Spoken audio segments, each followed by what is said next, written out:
History and facts T V کے معزز دوستو السلام علیکم۔ اگر ہم تاریخ اسلام کی بات کریں تو اسلام کی تاریخ بہت ہی عظیم جنگجوؤں اور ہیروز سے بھری پڑی ہے۔ ان عظیم جنگجوؤں میں سے ایک نام برقع خان کا ہے۔ برقع خان چنگیز خان کے سب سے بڑے بیٹے جوجی خان کا بیٹا تھا اور خاقان اعظم چنگیز خان کا پوتا تھا۔ برقع خان انتہائی ذہین جنگجو اور علم و حکمت اور دانائی سے مالا مال تھا۔ چنگیز خان کے جہاں ایک پوتے نے بغداد کو تہس نہس کر دیا تو دوسرے پوتے نے اسلام قبول کر کے انہی منگولوں کو شکست دی۔ ہلاکو خان مکہ اور مدینہ پر یلغار کرنے والا تھا جب وہ منگول زیادہ برق بن کر نکلا اور اسلام کی ڈھال بن گیا۔ برقع خان کو روس کا علاقہ دیا گیا تھا لیکن اس کی فتوحات کا سلسلہ مشرقی یورپ تک جا پہنچا تھا۔ 1261 تک برقع خان کی سلطنت افکار کے کوہساروں سے لے کر بلغاریہ کی حدود تک پھیلی ہوئی تھی اور آگے چل کر اس کی سرحدیں مزید وسعت اختیار کر گئیں۔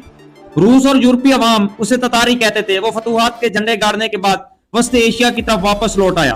بخارا شہر میں پڑاؤ کیا۔ اسے خبریں ملی تھی کہ اس کے چچا زاد بھائی اور ایران کے بادشاہ ہلاکو خان الخانی نے بغداد کی اینٹ سے اینٹ بجا دیے اور اسلامی ریاست کی ہر نشانی کو تباہ و برباد کر دیا۔ بچوں، عورتوں اور بوڑھوں سمیت لاکھوں نہتے مسلمانوں پر قتل عام کیا۔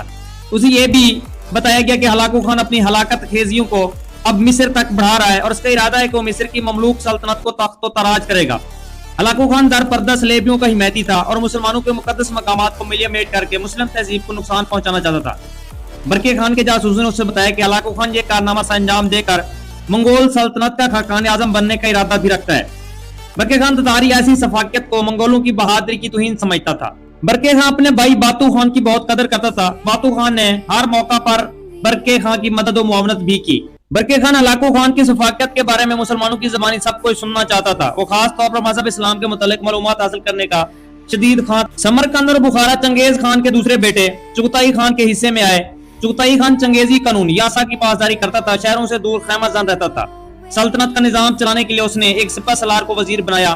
باپ کی وفات کے بعد سلطنت کی تقسیم پر جھگڑے ہوئے لیکن جلد ہی اس کے بیٹوں کے درمیان صلح ہو گئی۔ چغتائی خان اگرچہ ایک بے رحم جنگجو تھا لیکن اس نے مساجد اور گرجا گھروں کو نقصان نہیں پہنچایا۔ سلطنت کی مضبوطی کے لیے اس کی اولاد نے ترک زبان سیکھی اور ترکوں جیسی بودوباش اختیار کی۔ اس لیے مورخین نے چغتائی خان کو ترک منگول بھی لکھا ہے۔ ہندوستان میں سلطنت مغلیہ کے بانی مرزا ظہیر الدین محمد بابر کا شجرہ نصر بھی چنگیز خان منگول خاندان سے جا ملتا ہے جہاں سلطنت مغلیہ 300 سال تک قائم رہی تھی۔ چغتائی خان کے ایک مسلمان وزیر سعد اللہ بیگ نے بخارا میں بہت بڑی خانقاہ مقدسہ تعمیر کروایا تھا۔ برقع خان کی طرف سے اسی خانقاہ کے مبلغ صوفی شیخ سیف الدین کو طلب کیا گیا تھا۔ اس بلانا کردار صوفی نے برقع خان منگول کو بتایا کہ ہلاکو خان نے 1 لاکھ سے زائد بے گناہ مسلمانوں کو قتل کر دیا جو خود منگول قانون کی بھی سخر اور کھلی خلاف ورزی ہے۔ کتب خانوں اور شفا خانوں کو آگ لگا دی گئی ہے۔ بغداد مکمل طور پر اجڑ چکا ہے اور مسلمان در بدر ہو چکے ہیں۔ پھر اسی صوفی باعمل نے برقع خان پر اسلام کی تبلیغ شروع کی۔ 3 دن تک دلائل دیے۔ بالآخر چنگیز خان کے پوتے اور جوجی خان کے بیٹے برقع خان نے 660 ہجری 1261 عیسوی کے اواخر میں اللہ اکبر کا اسلام کی دولت سے مالا مال ہو گیا۔ برقع خان کے قبول اسلام کے ساتھ ہی اس کے درجن بھر جرنیلوں اور ہزاروں منگولوں اور تتاریوں نے بخارا کے اس صوفی کے ہاتھ پر بیعت کر کے اسلام قبول کر لیا۔ مورخین لکھتے ہیں کہ برقع خان نے اسلام قبول کر کے مقدس مقامات مکہ اور مدینہ کو دشمنوں سے محفوظ رکھنے کے لیے اپنے سگے اور چچا زاد بھائیوں کو مختلف جنگوں میں شکست فاش دی اور آخری سانس تک کعبہ کی پاسبانی کرتا رہا۔ یہ تھا اسلام کا عظیم سپاہی جس نے اسلام قبول کر کے منگولوں کو کافی جنگوں میں شکست دی اور اسلام کا سر فخر سے بلند کیا۔ اس طرح کے انفارمیٹو ویڈیو کے لیے ہمارے چینل کو سبسکرائب کر لیں، ویڈیو کو لائک کر دیں اور بیل آئیکن کو پریس کر دیں تاکہ ہر آنے والی ویڈیو آپ لوگوں تک پہنچتی رہے۔ شکریہ۔